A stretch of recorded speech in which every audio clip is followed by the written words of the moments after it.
Pagi di hutan Seribu Kenanga kembali dipenuhi embun. Setelah kejadian tragis di Lembah Giri, hari-hari Jaka Wulung berjalan sunyi, namun tak pernah sepi dari latihan. Setiap pagi ia duduk bersila di atas batu datar, menatap matahari terbit. Sinar emasnya menyentuh wajahnya yang bersih, seperti mencium seorang anak yang dikasihi alam. Di belakangnya Dewi Larasati mulai pulih. Tubuhnya yang dulu lemah kini kembali kuat, tapi matanya belum mampu menghapus bayang-bayang malam di lembah kematian. Kadang ia terbangun di tengah malam, menjerit karena mimpi buruk, lalu duduk diam di depan gua memandangi rembulan. Suatu hari, ketika Jaka tengah bersemadi, Dewi Larasati melihat tubuh bocah itu mulai diselimuti cahaya halus keemasan.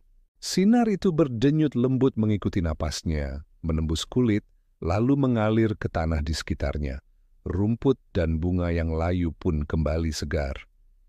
"Jaka," panggil Dewi perlahan. "Sst, jangan ganggu aku dulu, Kakang," jawab bocah itu tanpa membuka mata. Beberapa saat kemudian, sinar itu mereda. Ia membuka matanya. Senyumnya teduh seperti cahaya pagi. "Aku mulai mengerti, Kakang. Selama ini setiap aku berjemur di bawah matahari dan berendam cahaya bulan, ada dua kekuatan yang masuk ke dalam tubuhku. Panas dan sejuk, api dan embun, laki-laki dan perempuan. Keduanya bertemu di dadaku dan menimbulkan getaran halus." "Apa itu artinya engkau sudah menemukan ilmu barumu?" tanya Dewi Larasati heran. Jaka mengangguk. "Ilmu ini disebut Aji Suryaningrat, warisan alam untuk mereka yang hidup selaras dengannya. Tenaga ini bukan untuk menyerang, tapi untuk menyeimbangkan.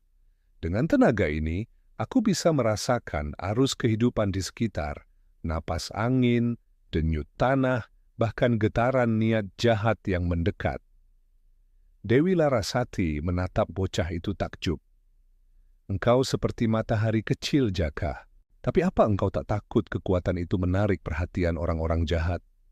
Jaka tersenyum samar. "Takut tidak membuat seseorang selamat.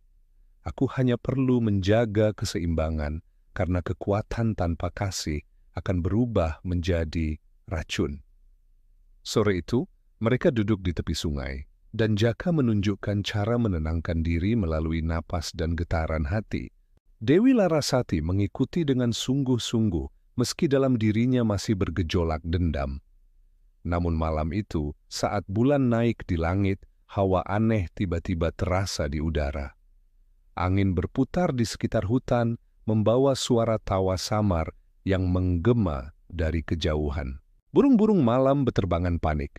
Dewi Larasati menggenggam pedangnya erat. Suara itu, aku mengenalinya. Ki Tambak Sewu. Jaka memejamkan mata, merasakan udara. Benar, energinya datang dari arah timur. Ia sudah melewati lembah anggrek hitam. "Kita harus pergi," seru Dewi Larasati. Namun Jaka tetap duduk tenang. "Tidak, Kakang, lari bukan jalanku. Aku sudah berhutang nyawa pada alam ini. Bila iblis datang, biarlah aku yang menahannya." Dewi Larasati menatap bocah itu dengan mata yang bergetar antara kagum dan takut. "Tapi kau hanya anak kecil."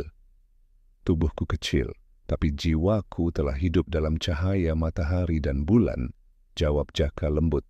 "Aku tidak mencari pertarungan, tapi bila harus terjadi, biarlah alam yang menuntun." Malam itu, mereka berjaga di depan gua. Dewi Larasati menyalakan dupa kenanga dan membaca doa, sementara Jaka duduk bersila di batu, menatap rembulan penuh. Cahaya putih lembut turun ke tubuhnya, menyatu dengan sisa sinar matahari di dadanya. Dari perpaduan itu, muncul pusaran cahaya lembut berwarna keemasan. Tenaganya menggetarkan tanah, menenangkan hewan-hewan, dan memancarkan keharuman bunga kenanga di seluruh lembah. Dewi Larasati menatap pemandangan itu dengan air mata menetes. "Kalau saja semua manusia seperti engkau, Jaka, dunia takkan mengenal dendam dan kekejaman. Mungkin karena itulah alam melahirkan kita berbeda, jawab Jaka pelan. Ada yang diciptakan untuk menahan badai, ada pula yang harus menjadi badai itu sendiri. Dan malam itu, di bawah cahaya bulan yang penuh dan sunyi, dua jiwa yang terluka duduk berdampingan. Satu memancarkan cahaya suci, satu menyimpan bara dendam, menunggu datangnya gelombang gelap yang akan menguji iman dan kekuatan mereka.